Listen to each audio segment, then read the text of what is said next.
Friends. ஒரு 2 days back வந்து dragon film பார்த்தேன்.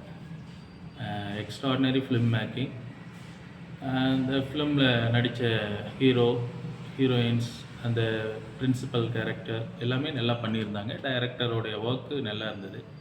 ஆனால் எனக்கு ஒரு சின்ன இன்டர்பிரிட்டேஷன் அது மேலே இருக்குது. ஏன்னா ஃபஸ்ட்டு டைம் அந்த ஹீரோ வந்து தப்பு பண்ணிடுறாரு.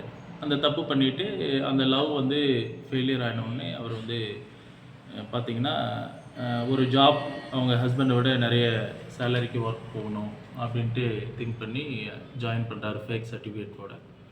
நிறைய சம்பாரிச்சோன்னே ஒரு நாள் பிரின்ஸிபல் பார்க்குறாரு. பிரின்ஸிபல் பார்த்து இது தப்புப்பா, நீங்கள் கண்டிப்பாக ஒரு டிகிரி முடிச்சுட்டு இதை உண்மையாக்குங்கன்னொடனே டிகிரி படிக்க அகைன் காலேஜ் போகிறாரு. போயிட்டு ஹார்ட் ஒர்க் பண்ணி 47 பேப்பர் நல்லா எழுதுகிறாரு. லாஸ்ட் பேப்பர் வந்து பார்த்திங்கன்னா அவங்க கல்யாணம் பண்ணிக்க போகிற பொண்ணு பெரிய ரிச் அண்ட் அரிஸ்டோக்ராட்டிக் கேர்ள் வந்து வர சொல்கிறாங்க பர்த்டே அவங்க மீட் பண்ணுறதுக்காக. உடனே அதை டே நைட் காரை ஓட்டி போயிட்டு மீட் பண்ணிவிட்டு வந்து எக்ஸாம் அட்டன் பண்ணுறாரு. எக்ஸாம் அட்டன் பண்ணிவிட்டு பார்த்திங்கன்னா எக்ஸாம் எழுத ஆரம்பிக்கிறேன். ஏன்னா அந்த கொஷினில் இருக்கிற நிறைய ஆன்சர் அவருக்கு 100 out of 80% ஆன்சர் தெரியும். ஆனால் அந்த டயர்டில் அவர் வந்து தூங்குவார். அந்த டாக்டரோட கன்சர்ன் ஒரு 10 நிமிஷம் ரெஸ்ட் எடுங்க சரியாக போயிடணும்னு மணிக்கணக்கில் அவர் ஏதோ கடைசி 10 நிமிஷத்தில் தான் எக்ஸாம் எழுதுவார். இது வந்து நான் ராங்காக பார்க்குறேன்.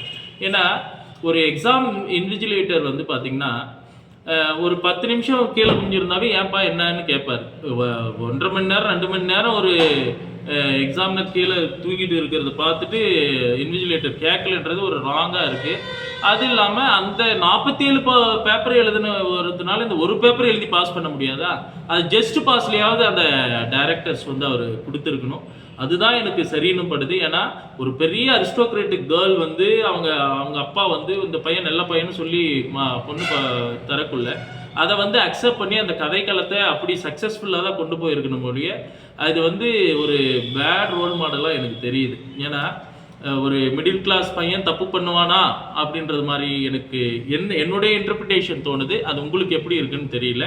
பட் கதையை வந்து இப்படி மாற்றி எழுதியிருக்கலாம். அந்த ஜஸ்ட் பாஸில் ஒரு 5 கொஷின்ஸ் 10 கொஷின் அட்டன் பண்ணி ஜஸ்ட் பாஸில் வந்து நிறுத்தியிருக்கலான்றது என்னுடைய எண்ணம். இவர் வந்து பெரிய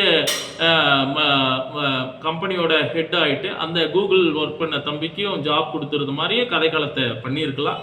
இது என்னுடைய இன்டர்பிரிட்டேஷன். மற்றபடி ஓவராலாக படம் வந்து குட். Thank you very much.